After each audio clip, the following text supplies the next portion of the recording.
कि अगर तुम्हारी जाति या धर्म कोई ऐसा है तो तुम्हारी इज्जत सेफ है। अगर तुम दलित समाज से आते हो, पिछड़े समाज से आते हो, वंचित समाज से आते हो, तुम्हारी कोई कीमत नहीं है तुम्हारी इज्जत की। कि दलित होना इस सरकार में, भाजपा सरकार में एक अपराध ही है, क्योंकि ये चाहते हैं, जैसे इन्होंने पहले भी नारा लगाया था 400 पार का नारा जो इन्होंने दिया था, वो सिर्फ संविधान खत्म करने के लिए दिया था।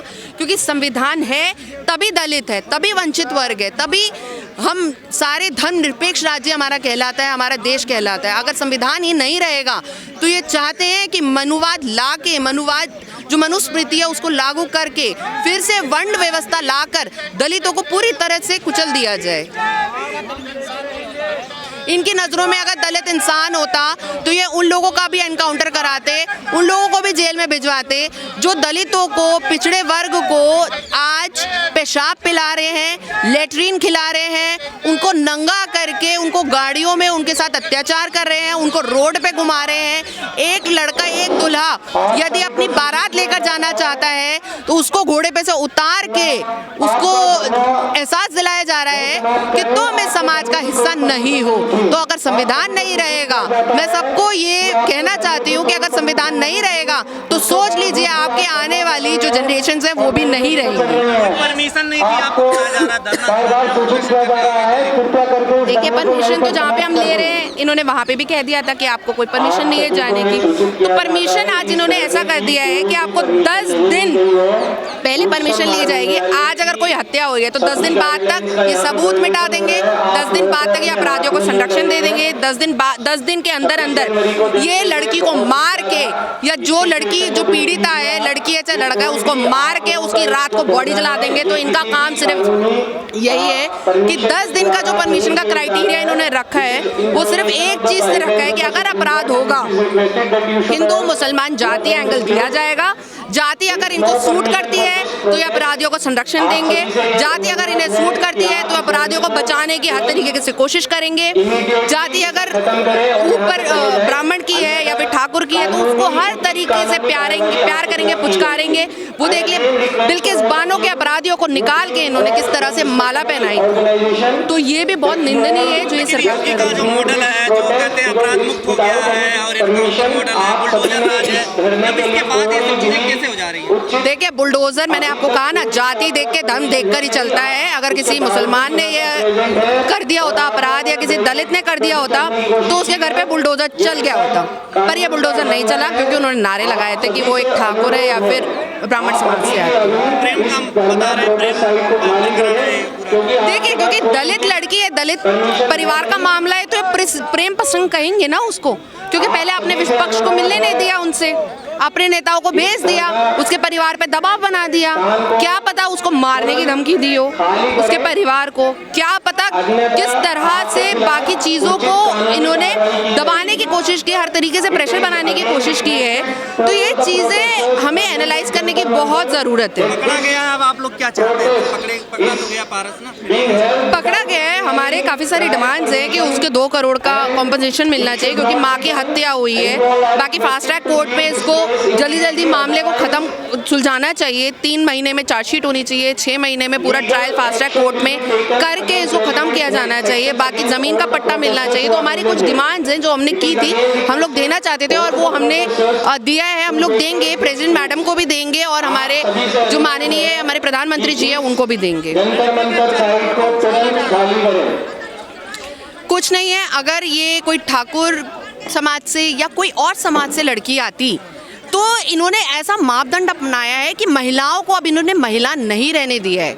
इन्होंने महिलाओं को भी जातियों में बांट दिया है कि अगर तुम्हारी जाति या धर्म कोई ऐसा है तो तुम्हारी इज्जत सेफ है। अगर तुम दलित समाज से आते हो, पिछड़े समाज से आते हो, वंचित समाज से आते हो, तुम्हारी कोई कीमत नहीं है, तुम्हारी इज्जत की, तुम्हारी जो तुम्हारे परिवार है उसकी जान की कोई कीमत नहीं है। तो कहीं ना कहीं इन्होंने महिलाओं को भी बांट दिया है। पता नहीं देवी देवताओं के बारे में जब ये पूजा करते होंगे तो उनके बारे में भी क्या सोचते होंगे। तो हर तरीके से इन्होंने धर्म को, जाति को, वर्ण व्यवस्था को लाने की कोशिश ये की है। ये संविधान के विरुद्ध है। संविधान हमारा धर्मनिरपेक्ष जो है हमारे भारत को बनाता है। संविधान ने जो हमें सिद्धांत दिए हैं कि विज्ञान को अपनाएं और धर्म को कहीं ना कहीं हमें पीछे छोड़कर अपने बच्चों को आगे बढ़ने की शिक्षा देनी चाहिए। तो ये लोगों ने 400 पार का नारा लगा के पहले ही कहा था, पहले ही सबको एक इशारा दे दिया था कि ये संविधान के विरुद्ध है और ये संविधान के विरुद्ध कुछ भी कर सकते हैं।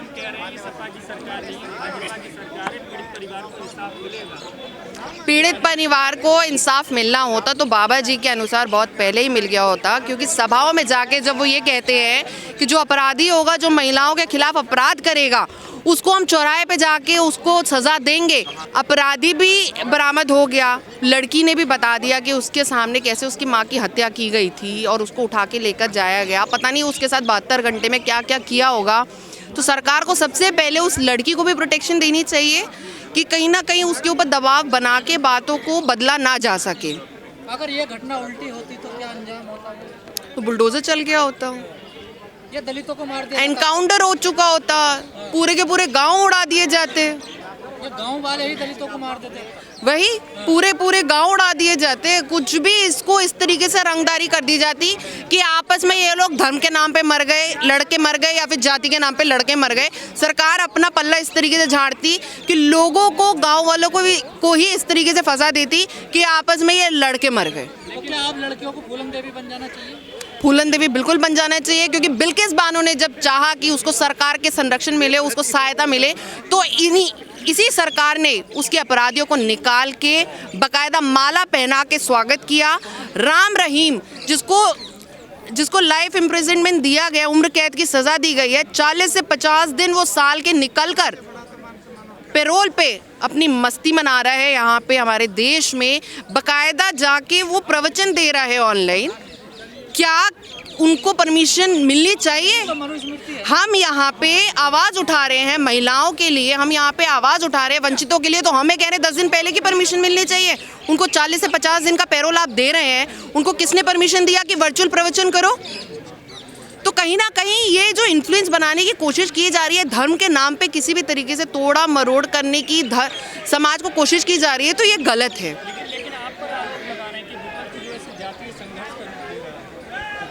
जातीय संघर्ष तो है ये, जब दलित के नाम पे आप लोगों पर आरोप लग रहा है राजनीति कर रहे हैं आप। राजनीति, देखिए बात ऐसी है, जब किसी भी लड़की पे या किसी भी वंचित वर्ग के आदमी पे या लड़की पे कोई अत्याचार होता है तो ये कहते हैं धर्म के नाम पे कर रहे हैं, ठीक है। यदि किसी और चीज़ पे होता है तो ये जाति के नाम पे कर देते हैं। तो समझ रहे हैं ना, ये चीज़ें ये खुद ही अपने भाषण बदलते रहते हैं, खुद ही अपनी बातें बनाते रहते हैं, नए नए कानून लाने की कोशिश कर रहे हैं, संविधान को कुचलने की कोशिश कर रहे हैं। पर ये ध्यान रख लें कि संविधान इस भारत का मूल जो अस्तित्व है वो है हम लोग, आप लोग। प्रेस से भी मेरी ये रिक्वेस्ट है कि आप लोग भी कहीं ना कहीं संविधान को बचाने की कोशिश करें। हम सब मिलकर कोशिश करेंगे, तभी तो कह रहे मनुस्मृति से देश चलेगा। मोहन भागवत ने कहा कि अब हिंदू राष्ट्र बनेगा भारत, कोई नहीं रोक पाए। देखिए, हम पूरे संसार में हम लोग देख सकते हैं कि कहाँ पे अगर एक धर्म ने किसी भी उसको रूल किया है, किसी भी देश को रूल किया है, तो वो ज़रूर खड्डे में गिरा है। चाहे आप पाकिस्तान का एग्जाम्पल ले लीजिए, चाहे कहीं और का ले लीजिए।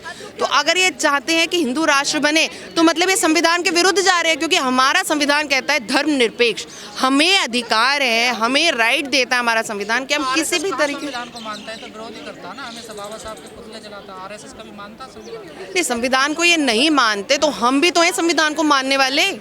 अगर ये एक पक्ष में खड़े हैं तो हम दूसरे पक्ष में खड़े रह के ज़रूर हम संविधान की रक्षा करने में आगे हैं। पर जगत गुरु कह रहे हैं कि जो बाइक महिलाएं होती हैं मनोरंजन के साधन है। बिल्कुल कह रहे हैं। महिलाओं को इन्होंने बिहार में चुनाव के समय पे 10-10 हज़ार रुपये बांट दिए, महिलाओं ने इनको वोट दे दिया। आज इन्हीं के उत्तराखंड में जाके लोग 25,000, 50,000 का, 20,000 का, 25,000 का इनका रेट लगा रहे हैं कि बिहार से महिलाएं लेकर आ जाइए। तो सोचिए, अभी ये हर प्रदेश में जाके महिलाओं का रेट लगाएंगे। और इन्होंने महिलाओं को क्या, पहले कहते हैं दिवाली पे देवी की पूजा करते हैं, 1 महीने के अंदर अंदर जाके महिलाओं का रेट लगाने लग जाते हैं। तो इनके जहन में महिलाओं की कोई चाहिए, किसी के खेत में चले जाए तो पिटते हैं, किसी के घर चले जाए तो पिटते हैं, किसी के घर के आगे जाए तो पिटते हैं। क्या करेंगे? दलितों के पास सिर्फ एक रास्ता है संविधान को मानने का। आगे बढ़ के अपने बच्चों को पढ़ाएं। जिस भी प्रदेश में वो रह रहे हैं ये सोचें और कोशिश करें कि सरकार की जो नीतियां हैं पढ़ने लिखने की, बच्चों को पढ़ाने की, प्राइमरी एजुकेशन देने की। अपने बच्चों को आगे आकर जब तक आप नहीं पढ़ाएंगे तब तक ये लोग आपके ऊपर ऐसे ही अत्याचार करते रहेंगे, धर्म के नाम के आपके बच्चों को बरगलाते रहेंगे, जाति के नाम पे आपका उत्पीड़न होता रहेगा। आपने भी यादव की चुटिया उखेड़ ली गई है, तो क्या ये हिंदू राष्ट्र की शुरुआत है? जी, वो कह रहे हैं कि तुम नहीं रख सकते चोटी, तुम्हें अधिकार ही नहीं है। भाई मेरे बाल है, मेरा शरीर है, मुझे अधिकार क्यों नहीं है मेरी चीज़ों को करने का, जिस तरीके से मैं रखना चाहती हूँ। तो हम वही तो कह रहे हैं कि संविधान हमें अधिकार देता है कि मैं कहीं भी अपने देश में घूमूं, मैं कुछ भी बोलूं, अपनी जो ओपिनियन है, जो मेरे सोच है, जो मेरे विचार हैं, उनको अपने व्यक्त करूं अपने शब्दों में, स्वतंत्र रूप से मैं घूम सकती हूं। मैं अपना जो मैं धर्म चाहती हूं मैं उसको अपना के उसकी पूजा कर सकती हूं, या अगर मैं किसी भी धर्म को नहीं मानती हूं तो मैं उस तरीके से रह सकती हूं।